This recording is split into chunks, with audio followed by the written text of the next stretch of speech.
sini saya akan menjelaskan tentang bagian organizing the vertical structure.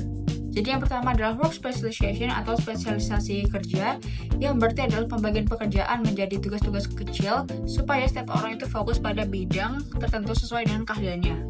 Tujuannya adalah untuk meningkatkan efisiensi dan juga produktivitas. Namun, jika terlalu berlebihan, pekerjaan bisa terasa monoton dan dapat menurunkan motivasi. Selanjutnya ada chain of command atau rantai komando, yang berarti adalah garis wewenang yang menunjukkan siapa melapor kepada siapa dalam sebuah organisasi. Konsep ini membantu menciptakan kejelasan tugas, tanggung jawab, dan juga pengawasan. Di dalamnya terdapat authority atau wewenang, responsibility atau tanggung jawab, accountability atau pertanggungjawaban, dan delegation atau pelimpahan tugas. Selanjutnya adalah span of management atau rentang kendali, yang artinya adalah jumlah bawahan yang diawasi oleh seorang manajer. Jika sedikit, struktur organisasi cenderung tinggi atau tall shooter dan pengawasan jauh lebih ketat. Jika banyak, struktur lebih datar atau flat structure dan lebih fleksibel. Saat ini, banyak organisasi cenderung memakai struktur datar agar lebih cepat dan juga efisien. Selanjutnya ada sentralisasi dan desentralisasi. Sentralisasi berarti keputusan dipusatkan pada manajemen atas, sedangkan desentralisasi berarti keputusan juga diberikan kepada level bawah. Sentralisasi cocok untuk kontrol kuat, sedangkan desentralisasi cocok untuk organisasi yang butuh cepat beradaptasi dan juga inovatif. Selanjutnya adalah departmentalization atau departementalisasi. Itu adalah cara mengelompokkan pekerjaan ke dalam bagian atau departemen. Bentuknya bisa berdasarkan fungsi, produk, wilayah, tim, atau jaringan virtual. Struktur ini membantu organisasi untuk bekerja lebih teratur dan sesuai dengan kebutuhan. Nah, selanjutnya kita akan membahas tentang departementalisasi. Pernah nggak sih kalian berpikir bagaimana perusahaan-perusahaan besar seperti Google ataupun Disney, mereka dapat mengatur ribuan karyawannya agar tetap kompak? Nah, kuncinya adalah dengan cara departementalisasi. Departementalisasi adalah cara perusahaan untuk mengelompokkan posisi dan orang ke dalam beberapa departemen untuk mencapai tujuan tertentu.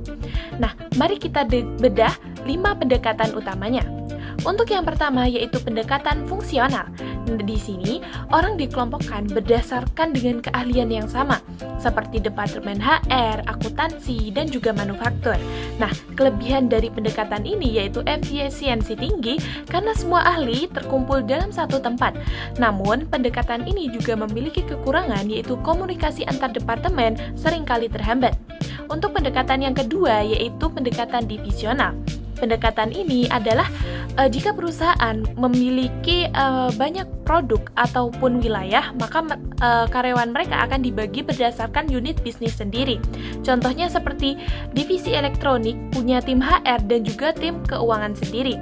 Kelebihan dari pendekatan ini yaitu sangat fleksibel dan responsif terhadap perubahan pasar. Nah, untuk yang ketiga yaitu pendekatan matriks.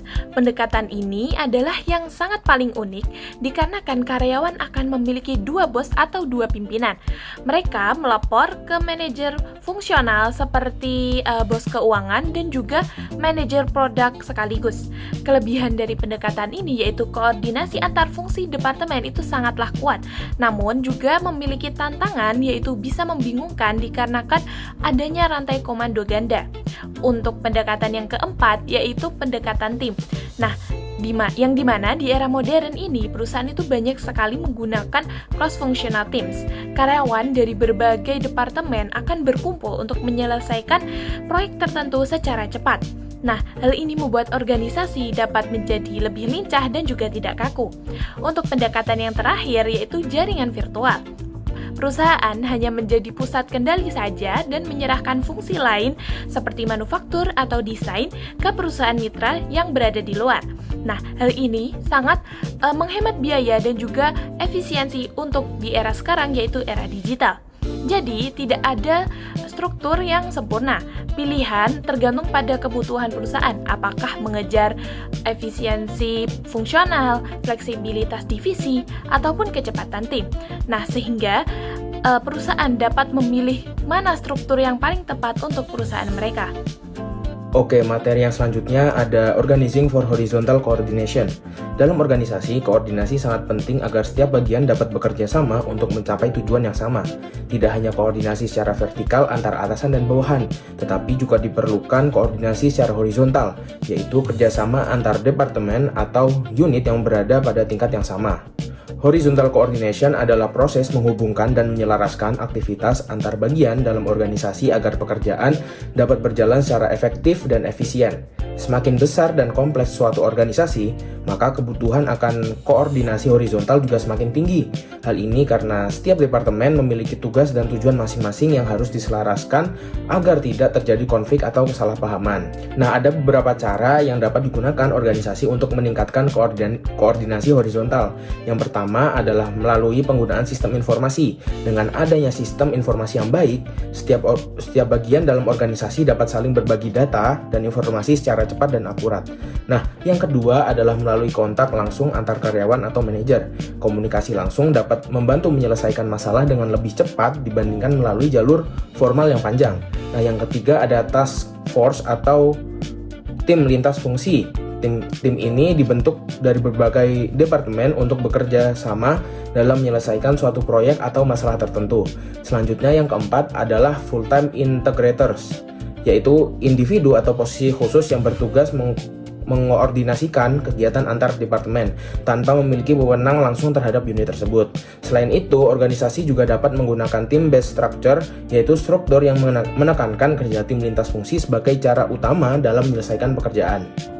Selanjutnya, kita akan membahas mengenai Factors Shaping Structure, di mana konsep ini sendiri itu menyatakan bahwa struktur organisasi itu nggak bisa diasal buat, melainkan harus menyesuaikan dengan kondisi organisasi itu sendiri. Nah, struktur itu bisa dipengaruhi oleh dua kekuatan utama. Yang pertama ada strategic needs, dan yang kedua ada operational needs. Strategic needs itu sendiri, dia itu dari faktor luar dan arah organisasinya itu dari atas sampai bawah.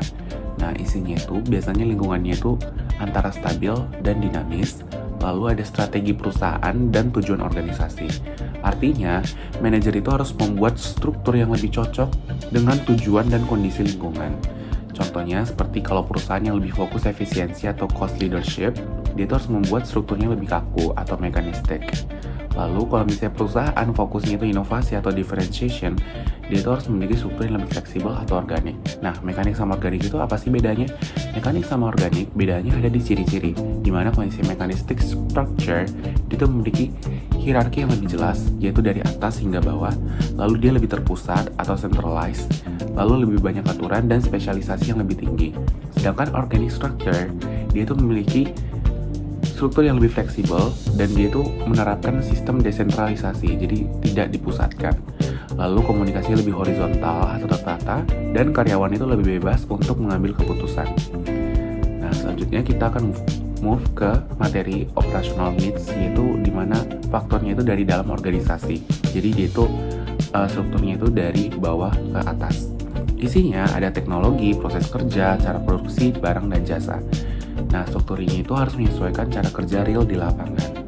Contohnya seperti produksi massal yang membutuhkan struktur yang lebih kaku dan terkontrol.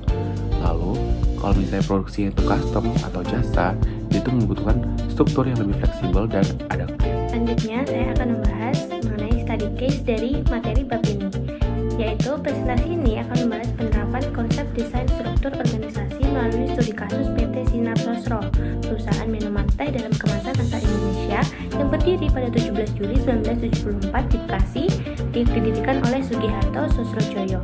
Seperti Seth Goldman di Honesty, pemimpin PT Sinar Sosro juga mengemban 3 tanggung jawab utama. Pertama, menetapkan arah strategis perusahaan, seperti keputusan untuk mengekspor produk ke lebih dari 20 negara di Asia, Amerika, dan Eropa. Kedua, menjaga standar kualitas produk secara konsisten. Seluruh bahan baku teh dipilih dari perkebunan milik sendiri dan diproses tanpa pewarna, pengawet, maupun pemanis buatan.